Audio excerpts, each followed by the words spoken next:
আপু আসসালামু আলাইকুম। হ্যাঁ, ওয়ালাইকুম আসসালাম। কেমন আছেন? হ্যাঁ ভাই, আছি, আল্লাহ রাখছে ভালো। আপুর নাম কি আপনার?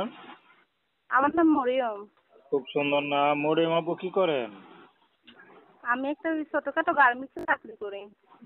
গার্মেন্টসে চাকরি করেন? হ্যাঁ।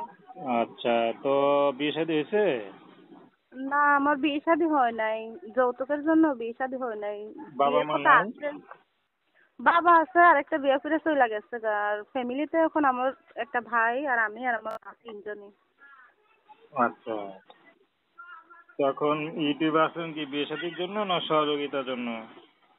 না না, বিয়ে শাদী বসার জন্যই আইছি। হেল্প সহযোগিতা তো মনে করো দুই একদিন কইরা আবার চলে যায়, হেল্প সহযোগিতা না।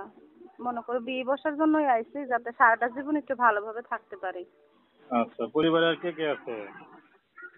পরিবারিতে আমার মা, বৃদ্ধ একটা মা আছে, আর আমার একটা ভাই আছে ছোট, সে ওখানে পড়ে মাদ্রাসাতে। আচ্ছা, খরচ কি আপনিই দেন? হ্যাঁ, আমি চালাই কষ্ট করে, এখন কি করব। আচ্ছা আচ্ছা, তো কোনো পছন্দ আছে নাকি আপনার? কি বলেন? কোনো পছন্দ আছে? পছন্দ কি, বয়স্ক হোক আর যাই হোক, এখন আমার ভাগ্যে যেটা আছে এটাই তো হইব। তারপরে যাতে নিজের নামাজ। নিজের একটা হুম। পছন্দ থাকে না? পছন্দ আর কি, মানুষটা মনে করো কালা হোক ধলা হোক বয়স্ক হোক অসুবিধা নাই। শুধু মানুষটা ঠিক থাকলেই হবে, ইমানটা ঠিক থাকলে হবে, আর নামাজ কালাম পড়বে, আমারও তার সুযোগ দিবে, এইটাই। তো দর্শক, আপনারা মরিয়ম আপুর কথা শুনলেন। প্রেম ভালোবাসা সাহায্য সহযোগিতা বিয়ে শাদী করা একান্ত আপনাদের ব্যক্তিগত ব্যাপার। আসুন আমরা 5 ওয়াক্ত নামাজ পড়ি, সর্বদা দেশের সেবা করি।